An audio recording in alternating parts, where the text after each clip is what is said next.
ስንዝሮ ደራሲ አዳም ረታ ሕማማትና በገና ከሚለው ያጫጭር ልብ ወለድ መጽሐፍ ውስጥ የተወሰደ።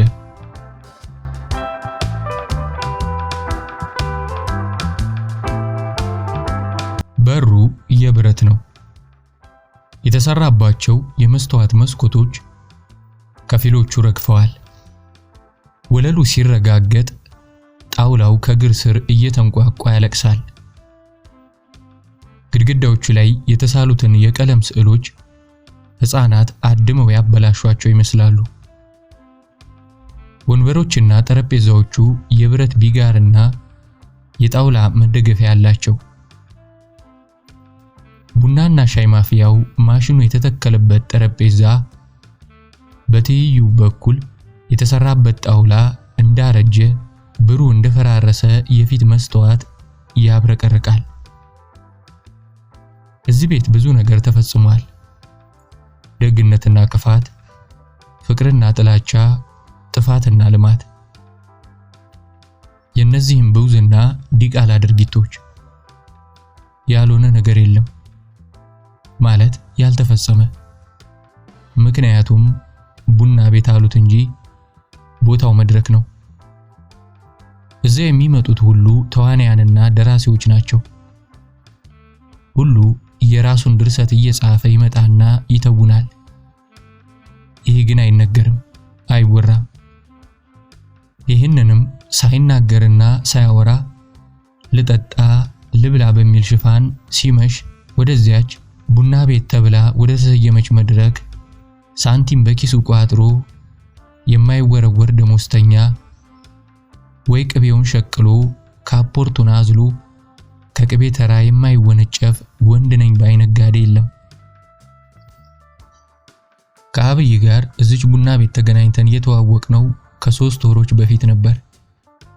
ቀደም ብሎ ከአንዲት ደስ ከምትል ቀይ ልጅ ጋር በመንገድ ሲጓተት በተደጋጋሚ ያጋጥሞኛል። ሲጋራ ለመግዛት እሱ ሱቅም ጎራ የምልበት ጊዜ ብዙ ነው። በአይን ተያይተን ሰላምታ መለዋወጥ ጀመር። ከሱ ጋር ማለቴ ነው። ብዙም ሳይቆይ ደህና ትውውቅ ፈጠር። አብይን አንድ ቀን እዚያች ቡና ቤት ቡናን ጠጣ ብየው ንግሩን እንድትሰራለት ትንሽ እህቱን ሱቅ ወክሎ ሄድን። እንደገባን አንዲት ወለላ የምትባል አሳላፊ ልጅ እጇን በጠርሙስ ቆርኪ መክፈቻ እያከከች እየተሽኮረመመች ተጠጋችንና ምን ልታዘዝ ጋሽ ደስ አለኝ አለችኝ። ለኛ 2 ኮካ አምጪልንና እዚህ መተሽ ቁጭ በይ። ቡና፣ ወተት፣ ሻይ ምን ትወስጃለሽ አንቺስ? እሺ። ለ5 ደቂቃዎች ጠፍታ ኮካችንንና ቡናዋን ይዛ መጣ ቁጭ አለች። ከአብይ ጋር አስተዋወቅኳቸው። ስማቸውን ሲለዋወጡ የአብይ ምላስ ስለተንደፋደፈ መልእክቱ ሊደርሳት አልቻለም መሰለኝ። አቢል አልከኝ ስምህን አለችው። ራሱን ባሉታ ነቀነቀና ስሙን እንደገና ነገራት። ደስ የሚል ልጅ አይደለም አልኳት ወደ አብይ ፈገግ ብዬ።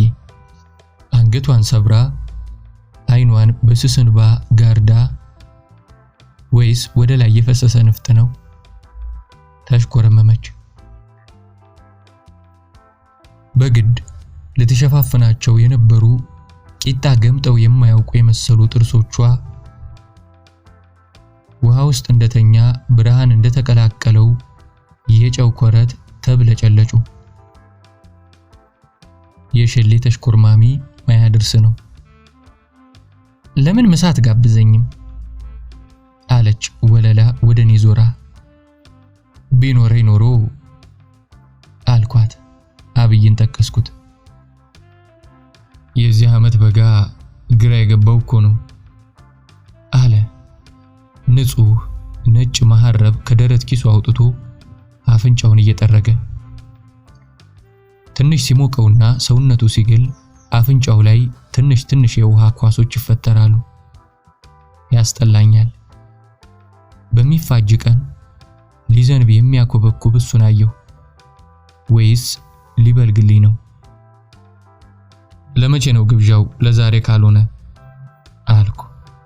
ወለላ ከተቀመጠችበት ተነስታ ጩኸት የተመላበትን የተረበሸ የቡና ቤት አየር በግዙፍ ሰውነቷ፣ በግዙፍ ጭኗ፣ በግዙፍ ቂጧ እየሰነጠቀች ሄደች። ደስ ትላለች አለኝ። አገጩን እጁ ላይ አስደገፈና ከኋላዋ ፍጦ እያያት አብይ ብዙ ሳይቆይ እንጀራውን በትሪ ወጡን በሳህን ይዛ መጣች። አብይ አልበላም። እንዴ ብላ እንጂ ብላው ነበር ወለላ። ላጉርስህ? ስለጠገብኩ ነው። ማነሽ ወለላ? እንዴ የምወደው ነገር ቢኖር ጉርሻ ነው። እቤት እንዲያውም እንዲያጎርሱኝ ምክንያት ነው የምፈልገው። ታናሽ እህቴ፣ የታናሽ ታናሽ አሊል ላጉርስህ እያለች ሮጣ ትመጣለች። ደስ የሚል የህፃን ጉንጯን ትቼ ጉርሻዋን ነው የምውጠው። እንዴ እኔ ብፈልግ ዘባረቀ። ወለላን ስትጎርስ አይኗን ያያታል። ቀልጣፋ ናት። የሚብረቀረቅ ልጅነት በረጅም ቁመኗ ውስጥ የሰበሰበች። ውድ ናት ሲባል ሰማለሁ። የፈለገችውን ካዘዘች መስማት ነው። ካልሆነ ሁለተኛ አታናግርም አሉ። ምን አውቃለሁ ሌላ አሉን ነው የማውቅ። ደስ የሚል ሰዓት አለ አለችው። ሰፊ ቀይ እጁ ላይ ያለውን ሰዓት አገላብጣ እያየች። ለምን እኔን ወስደ ይህን አትሰጠኝም? ድንግጥ አለ አብይ። የሰው ነው ደስ ይለኝ ነበር። የሴት ነው የወንድ? ሴት ናት፣ እህቴ ናት። የዞረበት ፈጠራ። እህቶቹ ቁጥራቸው 20 ሊሞላ ነው። በልተን ከጨረስን በኋላ ወሬያችንን በቢራ እያወራረድን የሚሉት የጨለጠን ሞቅ እስኪለን አመሸን። ቤቱ ዝምታ እየሞላበት ሄዷል። ራት ሊበላ የገባው ጥቂት ተራቢ ሆዱን እያሸ አፉን እየጠረገ ይወጣል። እዚህ ሳብ አንድ ብስቴክ፣ እዚህ 2 ቀይ ተቀበል። ምን አሉኝ? ሩዝ ይመጣል፣ አሁን ይመጣል። አሊባባ ቶሎ በል፣ ፓስታና ፉርኖ። አሊባባ የቅጽል ስም ነው። አንድ ወጥ ቤት ውስጥ ለሚሰራ በጣም ቀይ የሲዳሞ ልጅ የተሰጠው። ያነበበው የሚወደው ተረት፣ ያየውም የሚወደውም ሲኒማ አሊባባና 40 ሌቦች ነው። አሊባባ አሉት የገለታ ልጅ ነጋሽን። ከይርጋ ጨፌ ተሸክሞት የመጣው ጅልነት አዋሳም ሆነ አዲስ አበባ አልረገፈለትም። ያራዳ ልጅ የመሆን ጥረቱ ቅመም ውስጥ የሚዋኝ የበግ ቅቅል እንደመቀቀል፣ ሳፋና ድስት ተሸክሞ እንደመዞር ቀላል ሆኖ አላገኘውም። አሊ ቀይ ወጥሽ ሌላ ናት አልኩት ጠርቼው። ፊቱን አዙሮ ሳይናገር ጥርሱን እኛ ያደረገ። በሆዴ ጅል አልኩ። ወለላ ደህና ናት ይለኛል አብይ ከዚያ በኋላ ስንገናኝ። ከጊዜ ወደ ጊዜ ግንኙነታችን እየጠነከረ ሲሄድ አብይ የግል ታሪኩን ቀስ በቀስ አጫወተኝ። እኔም ከሱ እኩል መሆን ባልችልም ስለ ሰው የማወቅ ፍላጎቴ ኃያል ስለሆነ ስለ ራሴ ትንንሽ በመተረት ብዙ እንዲያፈስልኝ ገፋፋሁት። ገና ትንሽ ልጅ እያለሁ ባለም የሚባሉ ቀጭን ምላሳም ከሆዳቸው እንዲያበጥ ያሉ ቦርጫም ቢጤ ኩሩ የሚያስመስላቸው ወፍራም የቆዳ ሽብሽብ የታጠቀ አንገት ያላቸው አሮጊት ሴት ነበሩ። ለማርያም ጠበል ብዙ ጊዜ ቤታችን ይመጡ ነበር። አንድ ጊዜ ከታናሽ ልጆቻቸው ጋር ተደርድረው ያን አንገታቸውን እያሹ ትኩር ብለው እያዩ ግልምጫ የሆነ ፍቅር በሚያምታታ ድምጽ ከጥንቅሼ ጋር ተጫወቱ ይሉኝ ነበር። ጥንቅሽ ልጃቸው ናት። ሴትየዋ ከእናቴ ጋር ከልጅነታቸው ጊዜ ጀምሮ ጓደኛ ናቸው። ካዛንቺስ ስንኖር ጎረቤት ነበር። እኛ ሰፈር ለቀን ስንሄድ ወይዘሮ ባለም አርግዘዋት ከነበረው ጥንቅሼ ጋር ካዛንቺስ ይቀራሉ። ይሄ ከ20 ዓመት በፊት ነው። አንድ ቀን ማታ ነው ውባለም ጉበታቸው ተነስቶባቸው ታመው ተኝተው ያረገዝኩት ሴት ከሆነች ፍቅራችንም ከጸና ለልጅሽ ድራታለሁ፣ ይህችው ማርያም ምስክሬ ናት አትላቸው መሰለህ ለእናቴ።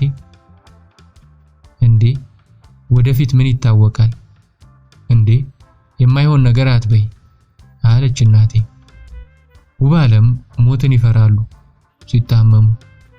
ጤና ሲሆኑ እንደሳቸው ፈጥኖ ሞትን የሚረሳ የዕለት ኑሮን ነገን የሚቋምጥ የለም። ህመማቸው ሲነሳ ታዲያ ልጅ ይሆናሉ። ቅብጥብጥ ያሉትን ይረሳሉ፣ የጨበጡትን ይለቃሉ። ጥንቅሼን ግን ለኔ ያረሱም። ማርያም አመቷ ነገ ነው። ከጥንቅሽ ጋር ሆናችሁ አስቀድሳችሁ ትመጣላችሁ። የአመቷን ጠበል ጠዲቅም አደርጋለሁ ስትለኝ እናቴ አይምሮዬ ጭልም፣ ጸጉሬ ቀጥ ይላል። እናቴን ለማስደሰት ግን አይኖቼ ብልጭ፣ ጥርሶቼ ግጥጥ ይላሉ። ቢያሰላችሁኝ ሁለቱም እናቴና የስለት እጮኛዬ ጥንቅሽ እኮ ማርያም ናት አልኳት አንድ ቀን እናቴን። ከማርያም እኩል አረካት ልጄ አለችኝ። የእግዚአብሔር ናት ማለቴ ነው። ሽንኩርት የለበለባቸው አይኖቿን በኩታዋ ሻሽታ ዝም አለች። እና የምልህ ይቺ ጥንቅሽ ከሚሏት ወይ አልተጋባን ወይ አልተፋታን። አንድ ቀን ጥንቅሽ ልጠይቃት ቤቷ ሄድኩ። ቅዳሜ ዕለት ነው ትዝ ይለኛል። አረሳውም እስከመቼም ቢሆን። ባለፈው ሳምንት ውስጥ 8 ሰዓት አካባቢ የሚያዝያ ፀሐይ ከሮ ብሎ ዝናብ ሊጥል ያጋተ ጥቁር ደመና ከአድማስ አድማስ ኩትኛ ዘርግቷል። 2 ደቂቃዎች ያህል ቆሜ የመኖሪያ ቤት አጥሯን የቆርቆሮ በር አንኳኳሁ። በውስጥ ልብስ ላይ ጋቢዋን ደርባ እጮኛዬ ጥንቅሽ በበር ቀዳዳ ትንሽ ጠብቀኝ ብላ ተመልሳ ወደ ቤት ገባች። ቃሏ ስለሆነ ጠበቅኳት። እሷን ከማፈቅራት ይልቅ ፈራታለሁ ብል ይቀላል። ይገርማል። እና ሁልጊዜ ቤቷ ስሄድ በሩ ገና ሲበረገድ ብልጭ የሚለው ያን ፊቷን ማየት እፈራለሁ። ቀጭን የተከረከመ የመሰለ ቅንድብ፣ አጭር አፍሮ፣ ከበድ ያሉ ከንፈሮች፣ ፀሐይ ያተኮሰው የሚያብለጨልጭ ወርቅማ ቆዳ፣ ዘለግ ያለ ቁመና፣ ቀጭን አንገትና ሽንጥ፣ ከበድ ያለ እግር። እፈራታለሁ። እና ቤት ገብታ ሌላ 3 ደቂቃ ያህል ቆይታ ተመለሰች።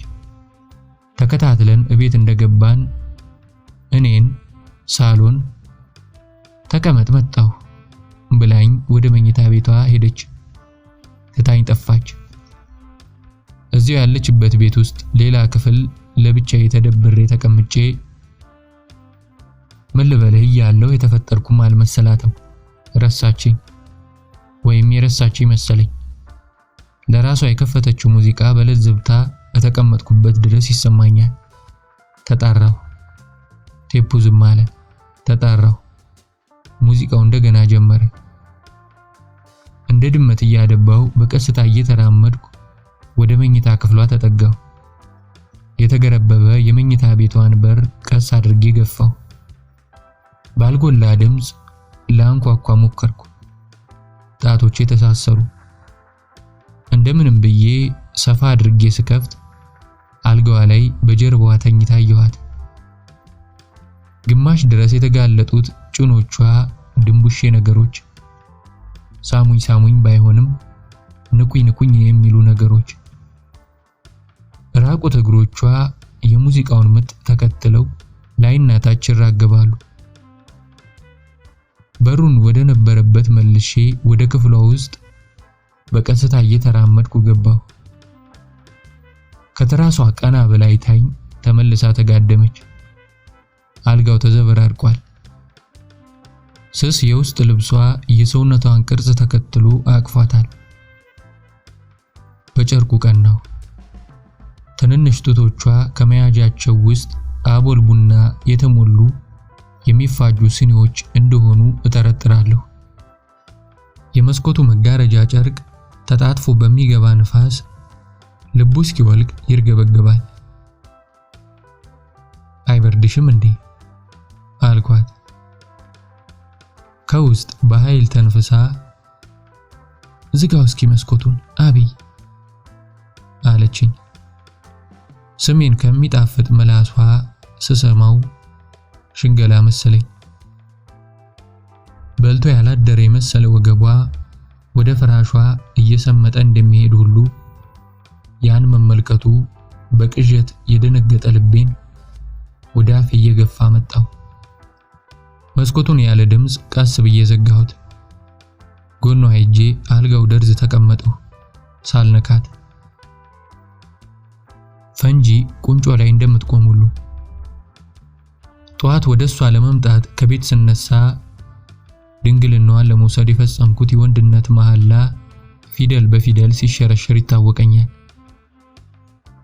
ጥርሴን ነክሼ የሚንዘረዘር ልቤን እያጽናናሁ እያባበልኩ ግንባሯን ሳም አደረኳት።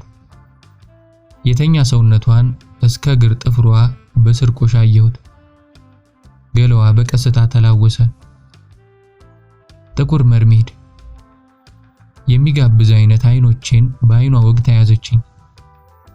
ጉሮሮዬ ስር አልወርድ ብሎኝ ይግደረደር የነበረው ምራቄ አፌ ውስጥ ሞላ። ፊቴን ወደ ጎን ለአመል ዞር ላድርጌ መኝታ ቤቷ የጣውላ ወለል ላይ ሳታይኝ ዘረገፍኩት። ድንግል፣ ፍቅረኛ፣ ተክሊል እፍ እንደተባለ ጢስ በነኑ። በቀስታ በጭጭታ መሳሳም ጀመር። መርሜድ ጥንቅሽ አቀፍኳት። አልጋዋ ላይ በጀርባዋ እንደተኛች በስልት ማቃሰት ጀመረች። የገላዋን ንቅናቄ ተከተልኩ። ልቤ ውስጥ ፎከርኩ። ከጀርባዬ እጇ በቀስታ ወደፊት መጣ። አጥብቃ ልታቅፈኝ መስሎኝ ነበር። ሁለት እጆቼን ጨምድዳ ይዛ አፌን ካፏ አላቀቀችኝ። በጥፍሯ ሞነጫጭራ ገፈተረችኝ። ተሸንፌ ተነሳሁ። ገና ያልበላሁት ምግብ የአሳ ጥብስ፣ የተከፈተ ሰርዲን፣ የምሽት አሰብ ሸተተኝ። ፈጽሜ ባልዘጋሁት ተገርብቦ በነበረው በር ነፋስ በቀስታ እየነፈሰ ሲገባ ብርዱ ጀርባዬን ተሰማኝ። ጠንክረው ባይጣሉም መኮራረፋቸውን እናትና አባት እንዳያውቁ በ21 እና በልደታ አይኖቹን ከብርድ እየታገለ ከጥንቅሽ ጋር ማርያም ደጅ ሰላም ይደረደራል። አንድ ቀን ሊያስተዋውቀኝ አቅዶ ተቀጣጥረው ከሱ ጋር ቆመን ስንጠብቃት ሙልጭ ብላ ቀረች። አስደገፈችን የሚለው ያራዳ ልጅ እዛች ቡና ቤት እንደለመድነው ተገናኝተን አንዳንድ ትርኪ ምርኪ ነገር ስናወራ ከቆየም በኋላ አብይ እንዲህ አለኝ። ሰማህ ደሳለኝ፣ ትላንት ስልክ ደውዬላት ነበር አለኝ። እፍረት ከአይኖቹ ገና አልጠፋም። ሁሉን ነገር ነገርኳት።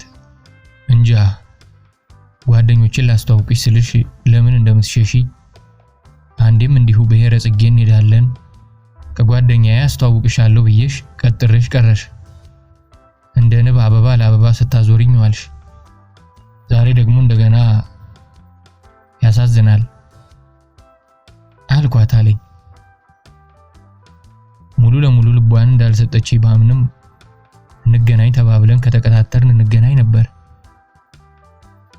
እሷ ምን አለችው? ምን ይጠበስ? ምን አልካት አልኩት። መልስ ሳልሰጣት በፊት ስልኩ ተይዟል ይላል፣ ምን ላርጋት አለኝ። ሙጭጭ አትበልባት አስቀናት አልኩት። አንገቱን መዞ ወለላ ተጣራ። ገረመኝ።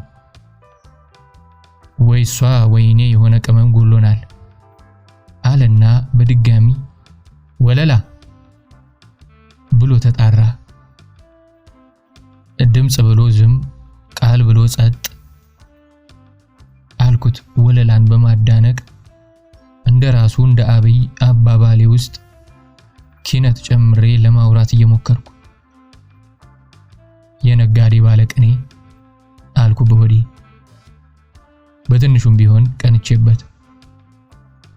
ከዛ ጊዜ ጀምሮ ታዲያ ጅብን አህያ ተራ አብይን እዛች ቡና ቤት ጥንቅሽ ድንግል ሆኜ ጠብቃለሁ ብላለች።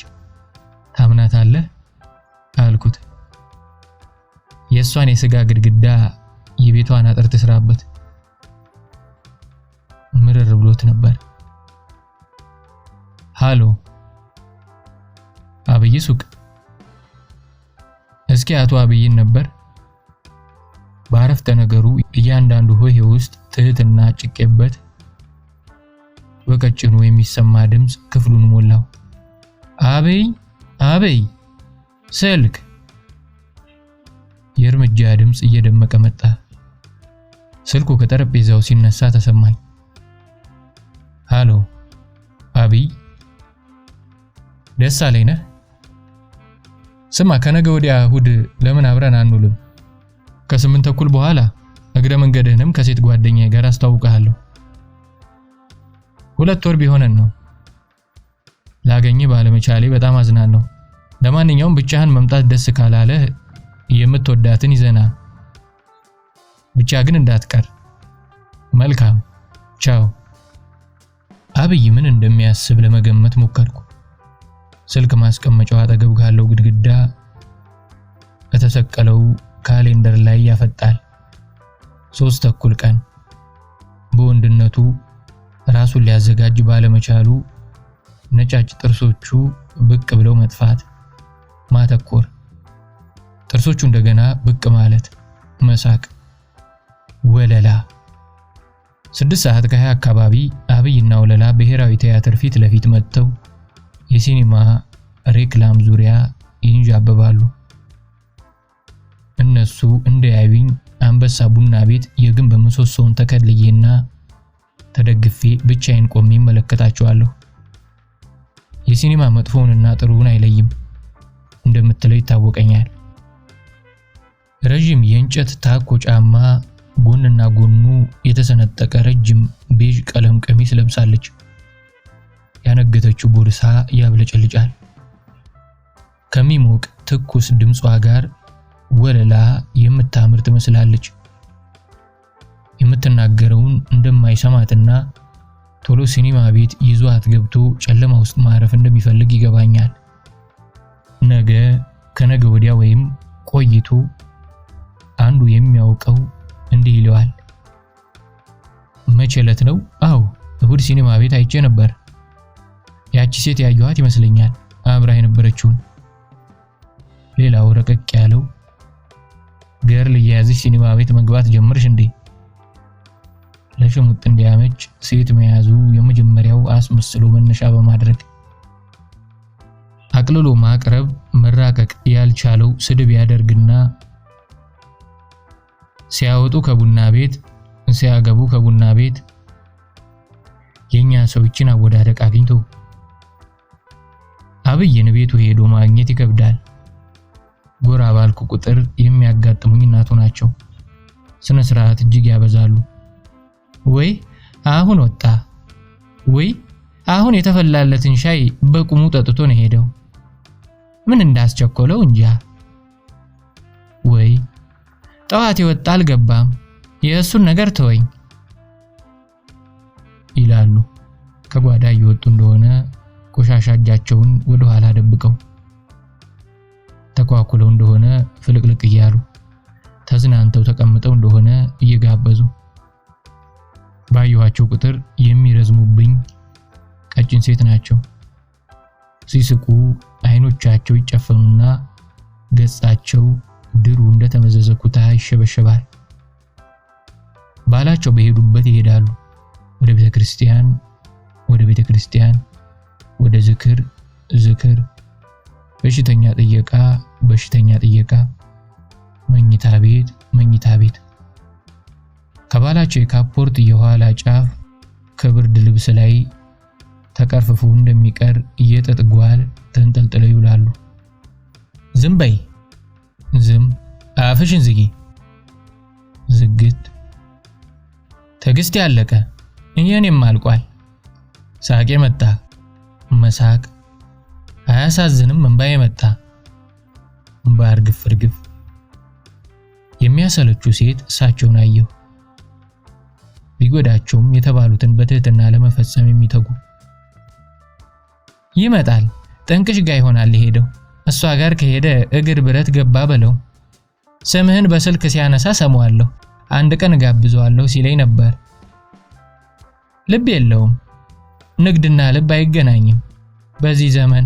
ደውልለት፣ እዛ አይጠፋም፣ ደውልለት። መስሪያ ቤቱ ስልክ ደወልኩለት። የአብይ ድምጽ የማሲንቆ ስልክ ይዞ ከች አለ። ምነው ለተውድ ቀረህ ብዬ ተቆጣሁ። ጸጥ ብሎ ትንሽ ቆየ። ወፍራም ጉንፋን ይዞት ጭልጥ አለ። በስልኩ ውስጥ ቀኪውን ስረግምለት አልሰማኝም።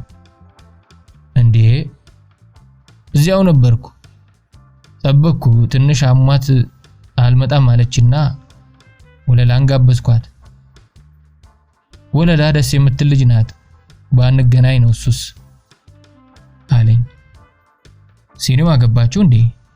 አው። ልክ አልነበርክም አልኩት። ምን ይደረግ ጠፋ አለኝ። ሌላ ቀን ስንገናኝ ሲኒማ ቤት ከወለላ ጋር ሲቆምና ሲቀመጥ የተሰማውን ነገረኝ።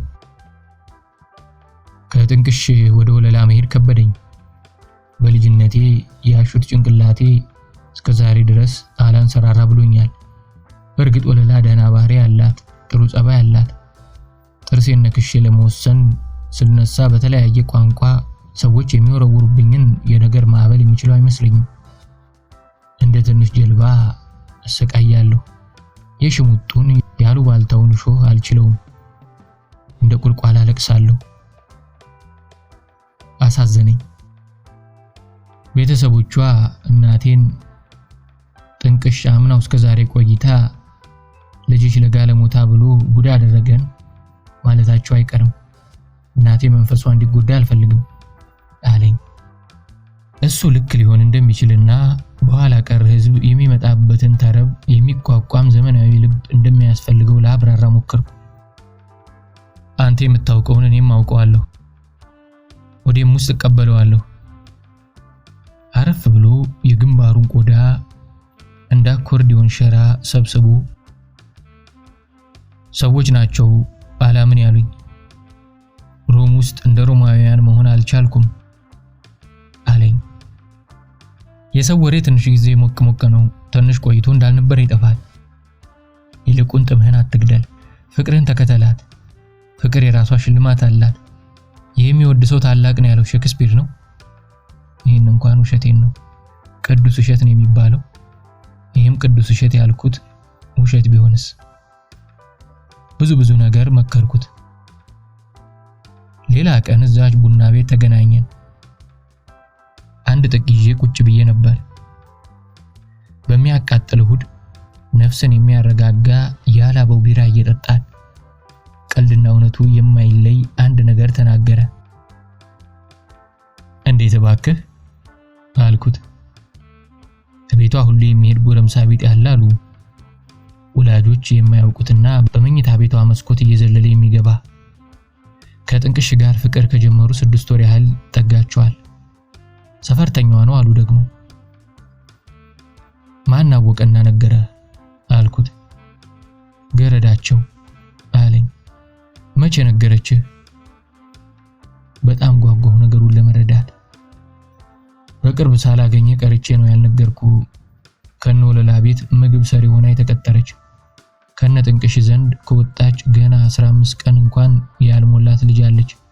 አይታት እንደሆነ አላየኋትም። እንደውም ምን አለችኝ፣ አንድ ቀን ለጥቂት ተቀዳደማችሁ፣ ሰው ቤት ውስጥ አልነበረም ነበር እና አንተ ያ አጥር በር ስታንኳኳ ሰምታ በመስኮት አባረረችው አለችኝ። ሳቀው፣ በጣም ሳቀው። ይሄ ልቦለድ ይመስለኛል። ገንዘብ እንድትሰጣት የፈጠረችውን አመንክላት? ጥንቅሽ ጨዋ ትመስለኛለች። አንዳንዴ እንጃ ብቻ የሚገርመኝ እንዲህ ስታወሩ ሳያቸው ችግር ያለባቸው አትመስሉም። ካስተያየቷ እኔ ስገምት የምትወድን የሚመስለው። እንዴ አንዴ የነገርኩት እዚህ ይልሃል። ለመጨረሻ ጊዜ ቤቷ ሄድኩለት። በአመልካች ጣቱ ወደ ግንባሬ ወደ አይኔ እየጠነቆለ ምኑ? መኝቷ ክፍሏ ገብቼ ብዙ ቆይታ በር መክፈቷን ከገባው በኋላ ሰውነቷ ላብላብ፣ ቤቱ የወንድ ዘር የሴት ዘር እንደሚሸት አላስታውስም፣ ትዝ አይለኝም አልኩት። ያኔ ተጠራጥሬ ነበር። ደግሞ የመስኮቱ አበረጋገድ የሆነ ቅር የሚል ነገር ይሰማሃል። አንዳንድ ነገር ሲሆን አለ አይደል፣ ተጨባጭ መረጃ የለህም፣ ግን ልክ ያልሆነ ነገር እንዳለ ይታወቃል። ብቻ ምን ይመስልሃል አለኝ። በደንብ አረጋግጥ፣ በችኮላ አትወስን፣ የምትወስነው። አንድ ቦታ ደርሳለሁ። ቆሞ ሰዓቱን እያየ ወደኔ ፊቱንም ሳያዞር ቻው አለ። ከአብይ ጋር ወሬ ያህል በአጋጣሚ ሳይሆን አይቀርም አልተገናኘንም። አንዳንዴ ሲመቸኝ ቡና ቤቱ እየሄድኩ በወለላ በኩል ሰላምታ እንዲደርሰው ለማድረግ ሞክሬያለሁ። የቤታችን ስልክ ስለተበላሸ እሱም ሲደውል አያገኘኝም። የመስሪያ ቤታችን ስልክ ደግሞ ትግስት ያስጨርሳል። እንኳን ትግስት ያለቀበት ሰው አግኝቶ እሱ ፈጣሪ የመንፈስ ረፍት ይላክለት እንጂ። ወደ ስራው ለመሰማራት የሚሯሯጠው ሰው ምኒልክ አደባባይን አግሏታል። አውቶቡስ ቀይ ቢጫ ቀለም፣ ሰርቪስ ክላክስ፣ ወይዛዝርት ሹል የሚጮህ ጫማ፣ ታክሲ መንኳኳት፣ ክላክስ፣ ወይዛዝርት ነጭ ነጠላ የሚያብረቀርቅ ወሬ፣ ማአት ድምጽ። እኔ ደሳለኝ ግን ራስ ምታት፣ ቡም ቡም የሚያደርግ ራስ ምታት ከጆሮዬ ከፍ ብሎ ደግሞ መቅፈፍ። የትላንቱ ሌሊት ነጃሳ ነበር።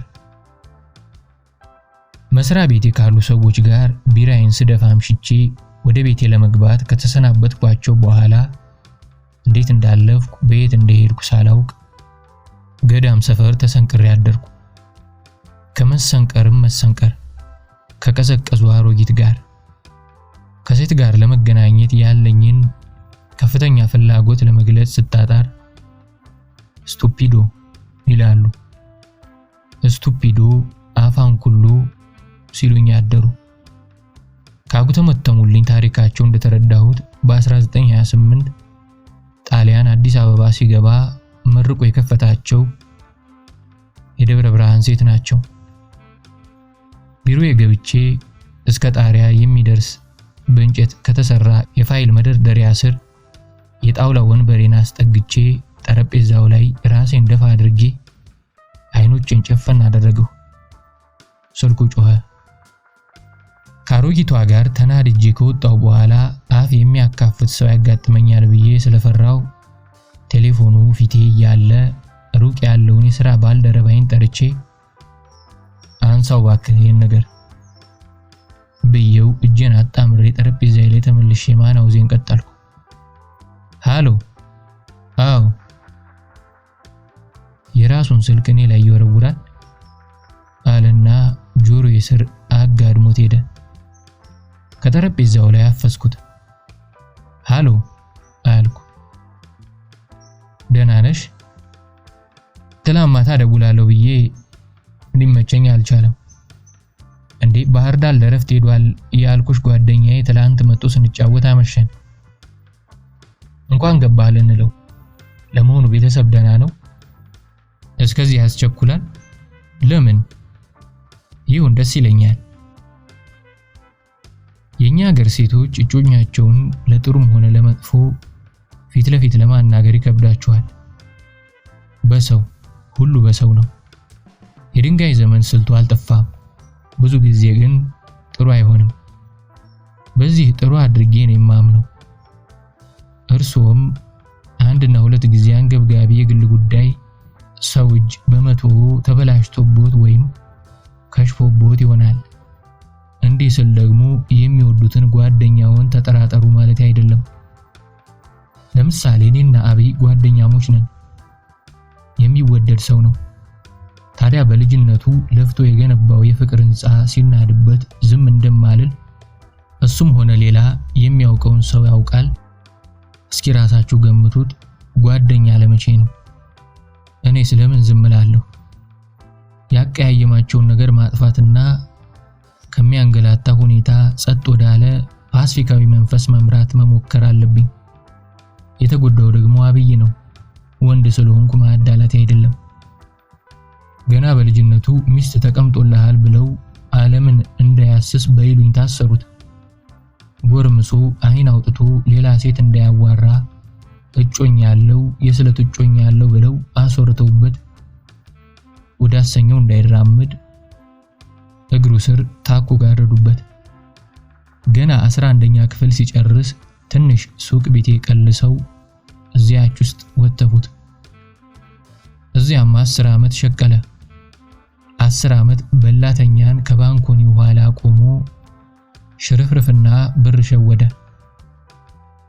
መንፈሱን ነፋፍቶት የነበረውን የእውቀት ፍላጎት ያተነፈሱበትን እናትና አባቱን እየቆየ ጠላ።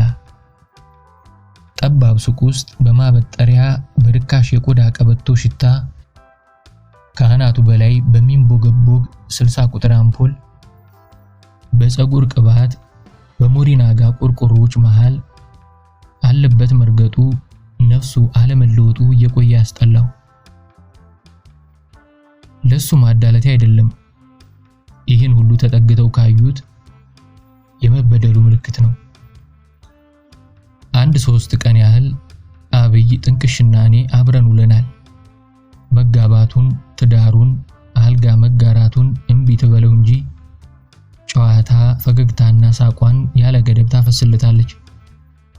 አብይ ሲፍለከለቅ ይውልና ደስታ ያሰከራት መስሎት አንገቷ ዙሪያ እንደ በራሪ ነገር እንደሚያንዣብብ አንጋባም እንዴ ሲላት ምታቷን መበተን ትጀምራለች።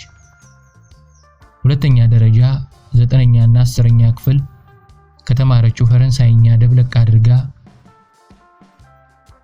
12ኛን ጨርሼ ዩኒቨርሲቲ በገባም ባልገባም ትዳር ደግሞ እንዲህ የሚያስቸኩል አይደለም። ማውጣትና ማውረድ ያስፈልጋል አይደል? ተዋ፣ ፍቅራችን ስር መያዝ አለበት። ከዚህ የበለጠ በጣም ረጅም ስር። በመጀመሪያ በመሃይምነቱ ትቀልድበታለች። አፍሮ ሳይጨርስ ይሉኝታ ውስጥ ትከተዋለች። ይሉኝታ ውስጥ ተዘፍቆ ወጥቶ ገና ሳይደርቅ በሚያቃጥል ፈገግታ ታጥበዋለች። ያኔ አብይ ወዳጄ ስጋውና መንፈሱ በሚያጋጥማቸው ተቃራኒ አቀራረብ መሃል እንደ በረሃ ድንጋይ ይሰነጠቃል። ጥንቅሽ ትንሿን ነገር ሁሉ አሰባ የምትሰራ ናት።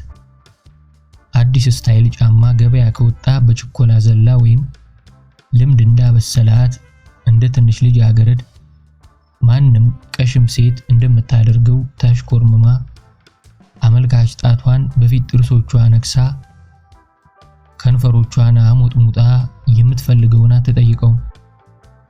ሱቅ ሄዳ እንደተተከለች ሁሉ በውስጥ ሳትገባ ከውጪ ባንኮኒውን ተደግፋ እጆቹን እያሻሸች ታጫውተዋለች። ማነሳሻ ነገር ትፈልጋለች። ለምሳሌ የልብስ ማስታወቂያ የሚያሳዩ ባለቀለም ፎቶግራፍ ላይ ያሉ እሱ ሱቅ ግድግዳ ላይ በሙቅ ወደ ተለጠፈው የወንድና የሴት የመጽሔት ላይ ሞዴል ፈረንጆች ታመለክተውና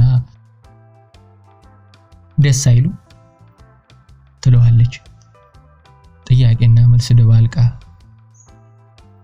ራሱ በለጠፈው ስዕል ታስቀነዋለች። ወንዱ ደስ አይልም? በተለይ አቋቋሙ ስጋ ወደ ለበሱ ምድር ላይ ወደ አሉ ራሱን ወደ መሰሉ አበሾች አታሳየው። በአይነ ስጋ ወደ አላያቸው በስልጣኔ ስለገፉ የሚንቁት የሚመስሉትን እሱም መሆን ወደሚመኛቸው ነጮች ነው። እነሱን እንደ ጓደኞቿ ታደርግና እሱን ወንጂ ስኳር እየቸረቸረ ፎረፎሩን የሚያቡን ከባንኮኒዋ ላይ ቆመ ጦጣ ታደርገዋለች ይመስለዋልም። እናንተ ተማርን እያላችሁ አሁንማ አገራችሁን ተዋችኋት፣ አሁን እኚህ ምናቸው ደስ ይላል ይላታል። በሷ መናቁ አንጀቱን ይበለዋል። ጨረቃ ላይ የወጡ ስልጡን ፈረንጅ ጋር እያወዳደረች ስትመዘምዘው ምን ያደርግ? ይሄን አባቷና እናቷ ያላመዱላትን አይጥ የማይገድል ወጥመድ ውስጥ አስረግዛ ተከተውና 2 ቀን ሳይቆይ ለልብስ ለጫማ ብሎ 300 እና 400 ብር አምጦ ይወልዳል። የነፍሰ ጡር ሐሞቱ የሚበርደው ግድግዳ ላይ ባጃ የለሰናቸውን የፈረንጆች ስዕሎች በጥፍሩ እየሳበ ሲቀድ ነው። ፈረንጅ ምን አጠፋ አበሻይ በከረፋ ይላል ራሱ ምርር ሲለው። አልፎ አልፎ ይተርፈኛል። አንድ የገና በዓል ዕለት እስከ መጨረሻው ድረስ አሽቀርቅሯት በተጨማሪ ወዲያ ወዲህ የምትይበት ብሎ ወደ 600 የሚጠጋ ብር ሰጥቷት ወይ ያለው ማማሩ ወይ ያለው ያንበሽብሽ። እሷም ስጦታ ብላ ለኔ አንድ ጥንድ ቆዳ ጫማ ገዛችልኝ። የኛ ወንድ ቅናት ያበዛልና አልተነገረውም። በማያውቀው የፈረንጅ ስዕል የቀና በሚያውቀኝ አበሻማ ጥንቅሽ ልዕልት አዲስ አበባ መባል ትችላለች። ውብ ናት፣ እጅግ ውብ ናት። ቦቲቼሊ ሳላትን ቬኑስ ትመስላለች።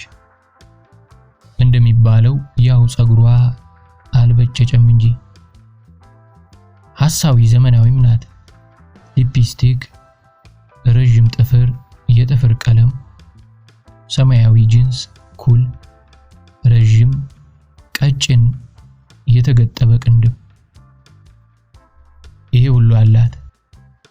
ዜማም ሶልና ፈንክ አጠናቃ ባትችልም ታንጎራጉራለች። ከውስጥ ጠልቀው ካዩት ቅርብ ናት። ውጭ ስትራመድ ትንፋሿን ትውጣለች። ራሷን ለቃ ቤቷ ጓዳ ስትተኛ ታንኮራፋለች።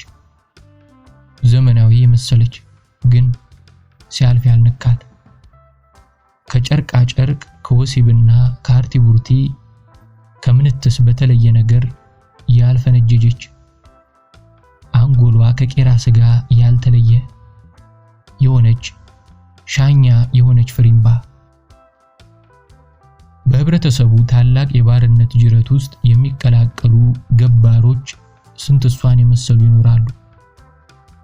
ክረምት ክረምት የምንፈልገውን እናውቃለን ብለው አምፀው ድንጋይ ወርውረው እግር አንስተው ደረት ገልጠው ፈረሰኛ ሆነው ዘለው ሌላ መስመር እናበጃለን ብለው ደንፍተው ግን ኩልል እያሉ ድምጻቸውን አጥፍተው ያለ ማፈር ወደ ዋናው የአድርባዎች ወንዝ የሚገብሩ የጥንቅሽ ውስጧ ድንፋታ ነው። ቢሆንም ጥንቅሽ ውብ ናት። ባልና ሚስት ተብሎ ገለዋን መሞቅና የምትወልዳቸው ልጆች ማቀፍ ቋንቋ ሊገልጸው የማይችል ውበትና ደስታ ነው። መታደል ይባላል። ለዚህም ታዲያ አብይ በፊት ባለው አቅም ተገለባብጧል። መስሪያ ቤት ስልክ ደውላ መልእክቱን በአስቸኳይ እንድትነግረው ስትገልጽልኝ በመጠኑም ቢሆን ደነገጥኩ።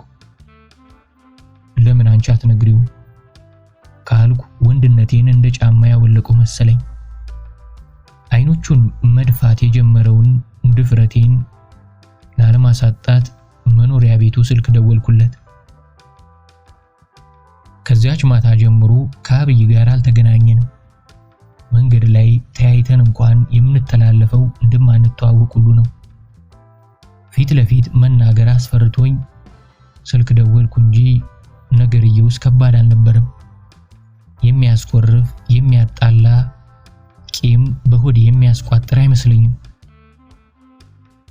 በዚች አምሮባት የጀመረች ማታ ከንፈሮቼ በርካታ እየነደዱ ለአብይ ደወልኩለት። እኔና ጥንቅሽ የዛሬ 15 ቀን ቀለበት ልናደርግ ነው ስለው ትንሽ ዝም ብሎ ጠብቆ ለምን የዛሬ ሳምንት ሰርጌን አትበሉ እኔና ወለላይ የምንጋባበት ነው አለኝ። ከጥንቅሽ መኝታ ቤት ውስጥ ሆኜ ወደ አዲስ አበባ አዳሪ በጨለማ ውስጥ አፍጥጬ ከጉለሌ ጓጉንቸሮች ጋር ሳቀሁ። እነሱ በጋ ሸሽተው ጉረኛ ሽርተታቸው በጠፋና ቋንጣ በሆኑ እንሽላሊቶች ላይ እኔም ዓለም ላይ ባሉ እንደ አብይ ባሉ ጅሎች ላይ። ጥንቅሽ አልጋዋ ላይ እንደተኛች እጄን ጎተተችኝ።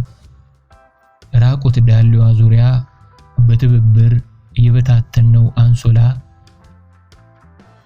አይኖቿ በከፊል ተከድነው አፌን አፏ ላይ መድፋት ስጀምር ከሳሎን የሚፈልቀው የእናቷ ድቡልቡል ሳቅ እየነጠረ መጥቶ እየነጠረ ጠፋ።